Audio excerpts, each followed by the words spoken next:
इस वक्त चार पीपल मैटर द मोस्ट। एक इमरान खान है, एक नवाज शरीफ साहब हैं, एक आर्मी चीफ हैं, एक चीफ जस्टिस हैं। इनमें से कोई आपको नेल्सन मंडेला नजर आ रहा है? आपको आपने एक शख्स का नाम मिस कर दिया, जरदारी साहब। उनका तो आपने दिल ही तोड़ के रख दिया है, आसिफ जरदारी। नहीं, 5 लोग, आसिफ जरदारी साहब ऑल्सो। नहीं, राइट, ये 5 लोग हैं, इसमें से कोई नेल्सन मंडेला नजर आ रहा है? मोमेंट तो नजर आ रहा है, नेल्सन मंडेला नजर आ रहा है। देखिए, नेल्सन मंडेला जो है ना, वो फैसले करने आपको नजर आएगा, वो उससे पहले नहीं नजर आएगा। नेल्सन मंडेला एक फ्रीडम फाइटर था, लीडर था। दुनिया में और भी फ्रीडम फाइटर थे, बड़ी उनकी रिस्पेक्ट थी। नेल्सन मंडेला की लोग बहुत इज्जत करते थे। जो नेल्सन मंडेला दुनिया का लेजेंड बन गए, वो बने कि जिस वक्त उनकी जीत का वक्त आया और उन्होंने बड़े बड़े कॉम्प्रोमाइजेस किए अपने मुल्क की जरूरियात को सामने रखते हुए, उससे वो स्टैचर के ऊपर पहुंच गए। देखिए, इन लोगों में मैं तो सिर्फ एक के साथ मैंने करीबी तौर पे काम किया हुआ ना। मैंने ना नवाज शरीफ साहब के साथ कोई सियासत की है, ना जरदारी साहब के साथ, ना मैं आर्मी चीफ के साथ। जब वो फौज में थे, और मतलब फौज में तो अभी भी हैं, बट वो पहले DGI थे और उसके बाद QMG थे, तो उस वक्त मैंने उनके साथ डील किया। बट वो तो प्रैक्टिकल इंडस्ट्री मिनिस्ट्री के जो मैटर्स थे उसके बारे में किया, सियासत का मुझे नहीं पता उनके बारे में। तो वो इमरान खान वाहिद आदमी है जिनके साथ मैंने क्लोजली काम किया हुआ है। इमरान खान क्या बड़े फैसले करने के की सलाहियत रखते हैं? 100% रखते हैं। इसमें कोई शक, मेरे ख्याल में आपको भी इसमें शक नहीं होगा, इमरान खान बड़े फैसले कर सकते हैं। हो सकता है आपको उनका बड़ा फैसला ना पसंद आए, लेकिन बड़े फैसले करने की सलाहियत रखते हैं। तो कम से कम जिस प्लेयर को मैं सबसे ज्यादा जानता हूं, अगर मैं तजिया करूं और आप मुझसे पूछेंगे क्या पॉसिबल है अगर बहुत बड़ा फैसला करना पड़ जाए इमरान खान को मुल्क को इस सूरत हाल से निकालने के लिए, क्या वो कर लेंगे? मेरे ख्याल में कर सकते हैं। लेकिन इमरान खान की जिद भी काफी बड़ी है ना। वो जो उनका टेम्परामेंट है, उनकी खास पर्सनालिटी है। क्या वो जो दिखने में लगे कि उन्होंने 2 कदम पीछे लिए हैं, हकीकतन चाहे वो बड़ा फैसला हो, जो फैसला दिखने में लगे कि he has taken 2 steps back, क्या वो ले पाएंगे? अच्छा, 2 चीजें। एक तो मैं हमेशा से हंसता हूं इस बात के ऊपर कि इमरान खान एक यूनिक पॉलिटिकल लीडर है या पब्लिक पर्सनैलिटी है जिनके ऊपर एक ही वक्त में मुकम्मल तौर पे मुतजाद इल्जाम लगाया जाता है। मसलन उनको एक ही वक्त में यहूदी एजेंट भी कहा जाता था और तालिबान खान भी कहा जाता था। इसी तरीके से एक ही वक्त में इमरान खान को बहुत जिद्दी भी कहा जाता है और इमरान खान को यूटर्न खान भी कहा जाता है। तो इमरान खान जो है वो स्ट्रॉन्ग विल के आदमी हैं। वो अगर उनके दिमाग में एक बात आ जाए कि ये मैंने स्टैंड लेना है, तो वो स्टैंड लेने के लिए तैयार है, इसमें कोई शक नहीं।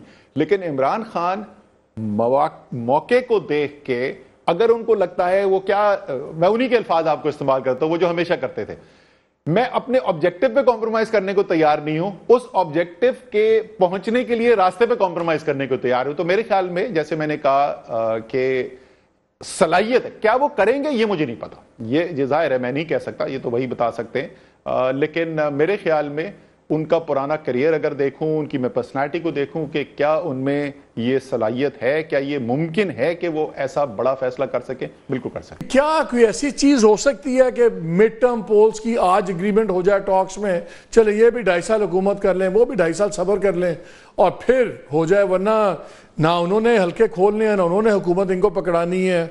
मेरा नहीं ख्याल कि सड़कों पे आके बजोर ताकत गवर्नमेंट गिरा सकते हैं, तो स्टेलमेट चलता रहेगा। क्यों असद साहब, क्या ऐसी कोई चीज हो सकती है? देखिए, वो क्या शक्ल इख्तियार करती है, कोई ना कोई गिव एंड टेक तो जाहिर है होगा उसके अंदर। और जैसे मैंने पहले कहा कि जो की स्टेक होल्डर्स हैं, सबकी जो मिनिमम रिक्वायरमेंट्स हैं उसकी पूरी करनी पड़ेंगी।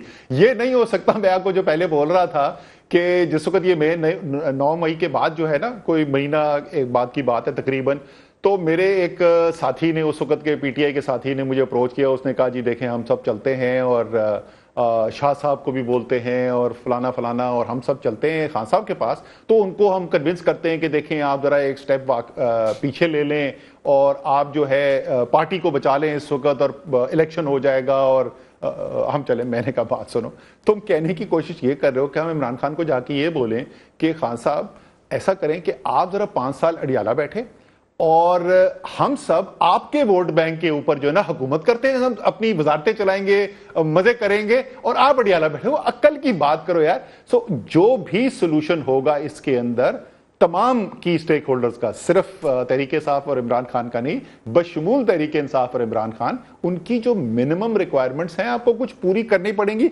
उनको उस नेगोशिएशन के नतीजे में कुछ मिलता हुआ नजर आएगा तो फिर एग्रीमेंट होगा। हाँ, अगर आज़ादी हो जाए और उसके बाद पता हो कि 2-2.5 साल में इलेक्शन होने हैं, डेट तय हुई हो, वो तो हो सकता है, लेकिन उसके अंदर गारंटीज चाहिए होते हैं। खान साहब की कोई गारंटी दे सकता है? खान साहब देखे, गारंटर जो नॉर्मली ट्रेडिशन पाकिस्तान की रही है, तो वो इस किस्म की गारंटर्स का जो रोल है वो बैरूनी कुव्वतों ने अदा किया। ये पिछले साल भी इसके ऊपर डिस्कशंस होती थी, ऐसे ही बैठ के क्या सराई की जाती थी कि अगर ऐसी सिचुएशन हो तो किसी की गारंटी की हो तो कि अच्छा जी सऊदी अरेबिया जो है वो बड़ा पाकिस्तान का दोस्त है, सब इज्जत करते हैं, तो उनकी तरफ से कुछ कर दिया जाए। लेकिन मेरे ख्याल में ये जो कुछ भी सोल्यूशन होगा वो उस वक्त तक वर्क ही नहीं कर सकता जिस वक्त तक तमाम स्टेक होल्डर जो हैं वो खुद उसको गारंटी नहीं करेंगे। और फिर अगर उसमें से एक कोई गारंटी ब्रेक करेगा तो वो आइसोलेट होगा, वो आपको ये रिस्क आपको लेना पड़ेगा। मैं फिर वही दोहराऊंगा, आपका इब्तदाइया जो है अगर वो दुरुस्त है तो फिर तो कुछ ना कुछ करने की जरूरत है। अगर आपका इब्तदाइया गलत है, अगर पाकिस्तान जो है चैन सुकून से पाकिस्तान चल रहा है तो फिर चलाते रहे। क्या पाकिस्तान इस वक्त खान साहब और मिलिट्री की, आर्मी की मौजूदा क़यादत, टॉप क़यादत, क्या ये पॉइंट ऑफ नो रिटर्न से आगे चली गई है कि इनमें रिप्रोचमा हो सकता है? कभी भी पॉइंट ऑफ नो रिटर्न से आगे नहीं जाता। मैं दोबारा वो नेल्सन मंडेला की एग्जांपल आपको दे दूं कि वहां पर जो कॉम्प्रोमाइजेस किए जा रहे थे वो उसके साथ किए जा रहे थे जिसने 1 साल, 2 साल, 6 महीने नहीं, सिर्फ जेलों में नहीं डाला हुआ था, दहाइयों तक इंसान की तरह ट्रीट नहीं किया जाता था। हजारों लोग कत्ल कर दिए गए थे, उधर बैठ के हो गया था यार। अभी आपने पिछले साल किए ना, पिछले 1-2 साल के अंदर टीटीपी के साथ नेगोशिएशन किए हैं ना, क्या क्या नहीं हुआ था। सो कभी भी इट्स नेवर टू लेट। तो वो नेगोशिएशन का नतीजा तो बहुत बुरा निकला। वो अगर तो आप वो पैरेलल ड्रॉ कर रहे हैं फिर तो ना ही करें।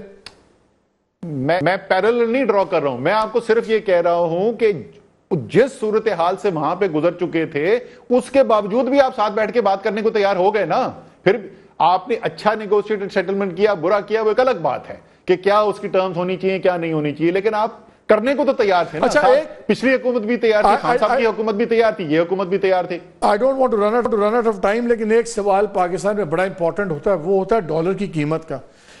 अभी हफीज पाशा साहब ने एक बड़ा लंबा इंटरेस्टिंग आर्टिकल लिखा है और उसमें उन्होंने IMF को कोट किया है। उन्होंने डॉक्यूमेंट्स वगैरह देखे होंगे। उन्होंने कहा जी IMF की प्रोजेक्शन है कि 2024-25 के एंड तक डॉलर जो है वो 329 रुपये का होगा, और बिकॉज वो फ्री मार्केट ट्रेडिंग प्रैक्टिस सारा सब कुछ ये सारा कुछ के मुताबिक। आपके ख्याल में क्या जो IMF का अंदाज़ा है 329 ये दुरुस्त है, और इज इट रियली बैड कि 20-30 रुपए के फर्क का भी हम बर्दाश्त कर सकते हैं? अच्छा, अगर तो मार्केट ही डिटरमिन कर रही है एक्सचेंज रेट, तो चाहे वो 285 हो या 305 हो तो वो दोनों ठीक ही हैं। अगर जो है वो आर्टिफिशियल तरीके से या तो उसको रोका जा रहा हो कि डिवैल्यू किसी तरीके से होने नहीं देना, जिस तरीके से डॉक्टर साहब किए करते थे, या ज़बरदस्ती डिवैल्यूएशन कराई जाए, तो वो दोनों ख़राब हैं। जो बुनियादी चीज़ें हैं, जो 2 महरकात होते हैं जिसकी बुनियाद के ऊपर आपकी करेंसी मूव करती है, या तो जो डिमांड सप्लाई है उस रुपए का, जिस तरीके से भिंडी प्याज का होता है, रमज़ान के अंदर जो है वो आपकी दही बल्लों की कीमत जो है वो बढ़ जाती है क्योंकि डिमांड एकदम बढ़ जाती है। इसी तरीके से अगर आपकी खसारा जो है, बैरूनी खसारा ज्यादा बढ़ जाएगा, आपका रुपया प्रेशर में आ जाएगा क्योंकि रुपया डॉलर कम है और जरूरत ज्यादा है। और दूसरी चीज होती है अफरातेजर। अगर आपका अफरातेजर आपके पास ज्यादा चल रहा है और जिनके साथ आपने मुकाबला करना है, जो आपके ट्रेडिंग पार्टनर्स है, वहां पर कम चल रहा है और आपका रुपया डिवैल्यू नहीं होता, तो आपका नुकसान है क्योंकि बाहर वाली चीजें सस्ती होती चली जाएंगी और पाकिस्तान से बाहर चीजें भेजनी जो है वो महंगी होती चली जाएंगी।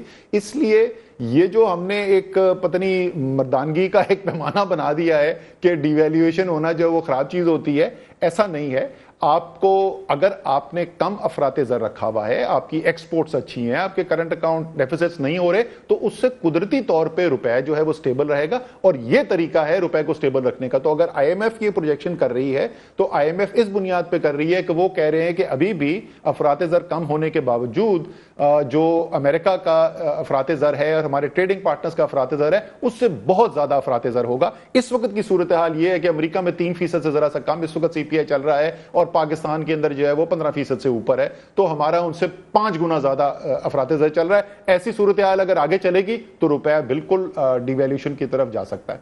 असद उमर, बहुत शुक्रिया, आपके वक्त था। नाज़रीन, आपने बातें सुनी। मसला यह है कि पाकिस्तान एक डब्बे की तरह कहते हैं ना, everything is in a box, और सारे इस बॉक्स के अंदर डाल गए हैं, चाहे वो आर्मी की आदत है, चाहे सिविलियन लीडर्स हैं सारे, और रोज जोर से झटके लग रहे हैं इस बॉक्स को। सोल्यूशन इसका आउट ऑफ बॉक्स सोल्यूशन होगा। लेकिन call to court Asad Umar एक नेल्सन मंडेला मोमेंट है। लेकिन क्या जो 5 रेलेवेंट लोग हैं, क्या इनमें से आपको कोई नज़र आता है कि वो नेल्सन मंडेला की तरह बड़ा फैसला अपनी ज़ात से करे? Your guess is as good as mine. इजाज़त दीजिए, अल्लाह हाफिज़।